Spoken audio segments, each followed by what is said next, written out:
போன எபிசோடில் lump sum investment பற்றி பார்த்தோம். அது ரிலேட்டடாக இன்னொரு கேள்வியும் என்கிட்ட நிறைய பேர் கேட்டிருக்கீங்க. என்கிட்ட இப்போ கொஞ்சம் எக்ஸ்ட்ரா பணம் இருக்குது, அதை நான் இன்வெஸ்ட் பண்ணவா அல்லது அதை வச்சு என்னோடய ஹோம் மார்கேஜ் லோனை அடைக்கவா அப்படிங்கிறது தான் அந்த கேள்வி. அதை விளக்குறதுக்கு தான் இந்த எபிசோட். வணக்கம், என் பேர் விஜயமோகன். நீங்கள் பார்த்துட்டு இருக்கிறது இன்வெஸ்ட்மெண்ட் இன்சைட்ஸ்.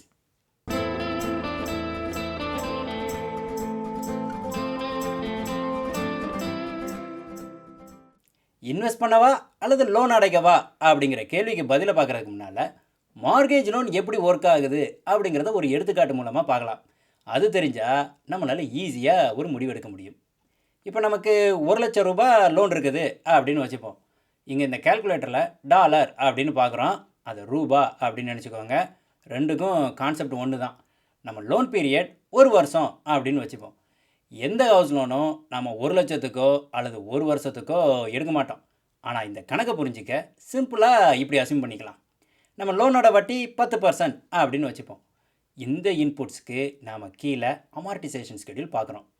நம்ம கிராஜுவலாக எப்படி இந்த கடனை மாதம் மாதம் அடைக்கிறோம், அதைத்தான் ஃபைனான்ஷியல் டேர்ம்ஸில் அமார்டிசேஷன் அப்படின்னு சொல்கிறோம். ஸோ இந்த 1,00,000 கடனை 1 வருஷத்தில் 10% வட்டி கட்டி அடைச்சி முடிக்க நாம் மாதம் 8,791 ரூபாய் 59 பைசா கட்டணும். இதில் முதல் மாதம் 833 ரூபாய் 33 பைசா வட்டிக்கு மட்டும் போகும். இந்த வட்டியை எப்படி கணக்கு பண்ணுறாங்க? 1,00,000க்கு 10% வட்டினா 1 வருஷ வட்டி 10,000 ரூபாய். அப்போ ஒரு மாத வட்டி அந்த 10,000த்தை 12ஆல் வகுத்தா வர்ற 833 ரூபாய். இது முதல் மாத வட்டி.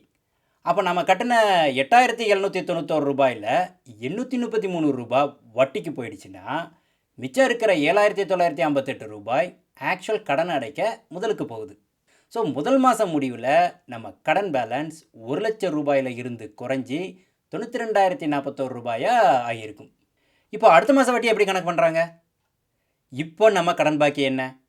92,041 ரூபாய் 74 பைசா. இதுக்கு 10% வட்டி என்ன? 9,204 ரூபாய் 17 பைசா. அது ஒரு வருஷத்துக்கு. அப்போ ஒரு மாத வட்டி ஃபஸ்ட்டு பண்ண மாதிரியே இந்த 9,204 12ஆல் வகுக்கணும். அதுதான் நாம் இங்கே பார்க்குற 767 ரூபாய் 1 பைசா. ஸோ ரெண்டாவது மாதம் நாம் கட்டுற 8,791 ரூபாயில் வட்டிக்கு 767 ரூபாய், முதலுக்கு 8,024 ரூபாய் அப்படின்னு போகுது. இப்படி தான் நம்ம மாதம் மாதம் கட்டுற பணம் முதலுக்கும் வட்டிக்கும் பிரிஞ்சு போகும்.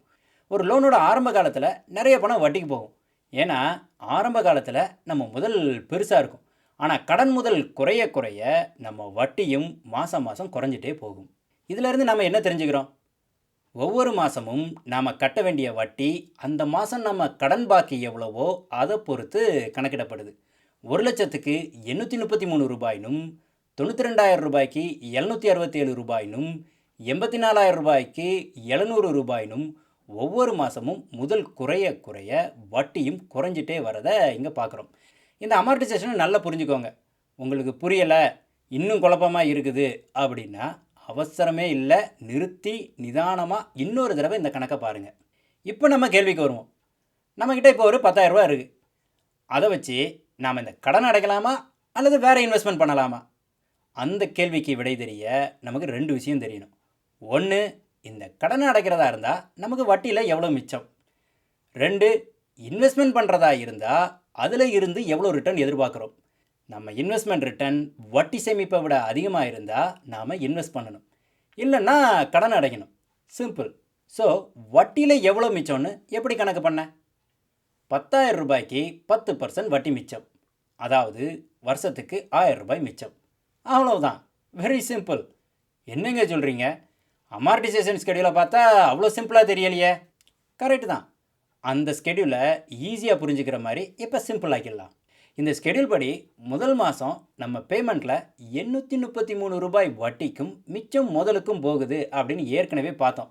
இப்போ நம்ம மாத பேமெண்ட்டில் முதலுக்கு இல்லாமல் வெறும் வட்டி மட்டும் கட்டிகிட்டு இருந்தால் எவ்வளோ கட்டியிருப்போம்? அந்த கணக்கை இந்த கால்குலேட்டரில் பார்க்க முடியாது. இதே கணக்கை நாம் ஒரு ஸ்ப்ரெட்ஷீட்டில் மிமிக் பண்ணிக்கலாம். மாத பேமெண்ட்டை 8,791 ரூபாய்க்கு பதிலாக வெறும் வட்டியான 833 ரூபாய் 33 பைசா மட்டும் பே பண்ணுறதா இந்த கால்குலேட்டரில் அப்டேட் பண்ணுவோம். இப்போ நம்ம மாத பேமெண்ட் வட்டிக்கு மட்டும் போகுது. முதலுக்கு 5 பைசா கூட போகலை. முதல் மாதம் 1,00,000க்கு வட்டியான 833 ரூபாயை கட்டுறோம். அடுத்த மாதம் வட்டி என்ன? அதே 833 ரூபாய். ஏன்னா நாம் தான் முதலுக்கு ஒரு பைசாவும் கொடுக்கலையே, அது அப்படியே 1,00,000த்தில் தான் 2ஆம் மாதமும் இருக்குது. அப்போ அதே 833 ரூபாய் தானே 2ஆம் மாதமும் வட்டியாக கொடுக்கணும். இப்படி எல்லா மாதமும் 833 ரூபாய் வட்டியாக மட்டும் கட்டுறோம். 12 மாதம் முடிவிலையும் அதே 1,00,000 கடன் பாக்கி.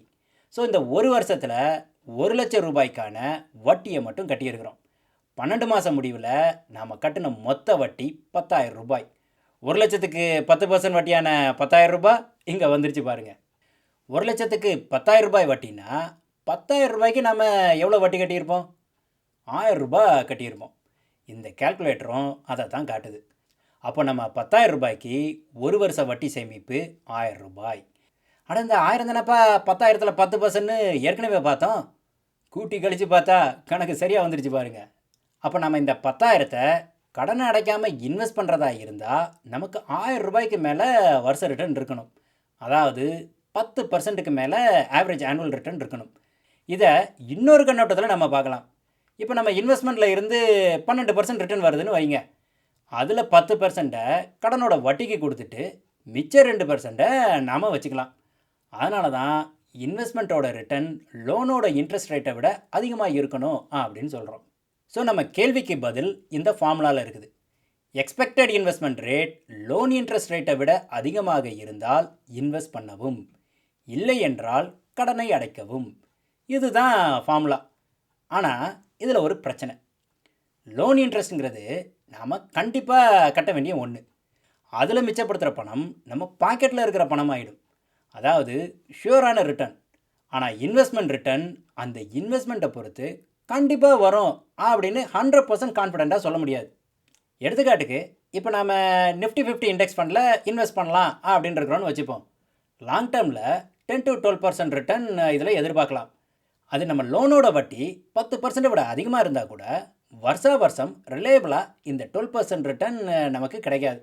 லாங் டேர்மில் ஆவரேஜாக இந்த ரிட்டர்னை நம்ம எதிர்பார்க்குறோம். அப்படின்னா இந்த 12% ரிட்டர்னை ஸ்ட்ரெயிட் ஃபார்வர்டாக 10% லோன் இன்ட்ரெஸ்ட் கூட கம்பேர் பண்ணுறது ஒரு நியாயமான கம்பேரிசன் இல்லை. அதுக்கு நாம் இந்த இன்வெஸ்ட்மெண்ட் ரிட்டர்னில் போதுமான ஒரு சேஃப்டி நெட்டை கூட்டிக்கணும். எவ்வளோ சேஃப்டி நெட் நாம் வச்சுக்கலாம்? ஸ்டாக் மார்க்கெட் மாதிரியான ரிஸ்கியான இன்வெஸ்ட்மெண்ட்னா நமக்கு கண்டிப்பாக 2 மடங்கு சேஃப்டி நெட் வேணும். அதாவது நாம் எதிர்பார்க்குற இன்வெஸ்ட்மெண்ட் ரிட்டர்ன் லோன் இன்ட்ரெஸ்ட்டை விட அட்லீஸ்ட் 2 மடங்கு அதிகமாக இருக்கணும். அப்படின்னா என்ன அர்த்தம்? இந்தியாவில் ஆவரேஜாக ஹவுஸ் லோன் 10%. இந்த லோனை அடைக்காமல் நாம் இன்வெஸ்ட் பண்ணணுன்னா நமக்கு அட்லீஸ்ட் 20% எக்ஸ்பெக்டட் ரிட்டர்ன் இருக்கணும். ஹையஸ்ட் ரிட்டர்ன் கொடுக்குற ஸ்டாக் மார்க்கெட்லேயே ஆவரேஜாக 12% தான் நம்மளால் எதிர்பார்க்க முடியும். அப்போது இந்தியாவை பொறுத்த வரைக்கும் நம்மக்கிட்ட எக்ஸ்ட்ரா பணம் இருந்தால் இன்வெஸ்ட் பண்ணுறதை விட ஹவுஸ் லோன் அடைக்கிறது தான் பெட்டர். அப்போது யூஎஸில் இப்போ மார்கேஜ் லோன் இன்ட்ரெஸ்ட் கிட்டத்தட்ட 3% இருக்குது. இண்டெக்ஸ் ஃபண்டில் 10லேருந்து 12% வரை நாம் ரிட்டர்ன் எதிர்பார்க்கலாம். லோன் ரேட்டை விட இன்வெஸ்ட்மெண்ட் ரிட்டர்ன் 3 மடங்குக்கு மேலேயே இருக்குது. அப்போ கண்டிப்பாக நம்ம லோன் அடைக்கிறதுக்கு பதிலாக இண்டெக்ஸ் ஃபண்டில் இன்வெஸ்ட் பண்ணலாம். இது லாஜிக்கலான முடிவு. ஆனால் இந்த ஹவுஸ் லோன் உங்களுக்கு ஒரு சுமையாகப்படுது, தூக்கத்தை கெடுக்குது அப்படின்னா இன்வெஸ்ட்மெண்ட் பண்ணுறதுக்கு பதிலாக சீக்கிரமே லோன் அடைக்க பார்க்கலாம். தப்பு இல்லை. ஃபைனான்ஸில் எல்லாமே பர்ஃபெக்டாக பண்ணணும் அப்படின்னு அவசியம் இல்லை. நம்ம மன சந்தோஷத்துக்காக சில காம்ப்ரமைஸ் பண்ணிக்கலாம். That is totally okay. இந்த ஃபார்முலா பெரிய தொகைக்கு மட்டும் இல்லை, சின்ன தொகைக்கும் பொருந்தும். சின்ன தொகையை இன்வெஸ்ட் பண்ணுற முடிவு எடுத்திங்கன்னா டிசிப்ளின்டாக இன்வெஸ்ட் பண்ணுங்கள். லோன் முதலுக்கும் கான்ட்ரிபியூட் பண்ணாமல் இன்வெஸ்ட்டும் பண்ணாமல் மிட்நைட் பிரியாணியில் செலவச்சிடக்கூடாது. இந்த எபிசோடை முடிக்கிறதுக்கு முன்னால் ஒரு கேள்வி. இந்த கேள்வி நிறைய பேருக்கு அடிப்படையான கேள்வியாக படலாம், இருந்தாலும் முக்கியமான கேள்வி. இப்போ நிஃப்டி 50 இண்டெக்ஸை ஃபாலோ பண்ணுற 2 மியூச்சுவல் ஃபண்ட் இருக்குதுன்னு வச்சுப்போம். Fund A and fund B.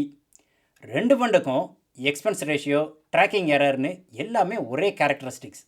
ஆனால் இந்த 2 ஃபண்டுக்கும் இருக்கிற ஒரே வித்தியாசம் அதோட விலை.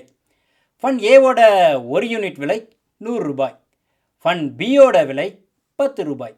உங்கள் கையில் 1000 ரூபாய் இன்வெஸ்ட் பண்ணுறதுக்கு இருக்குதுன்னா எந்த ஃபண்டில் உங்களுக்கு அதிக லாபம் கொடுக்குற வாய்ப்பு இருக்குது?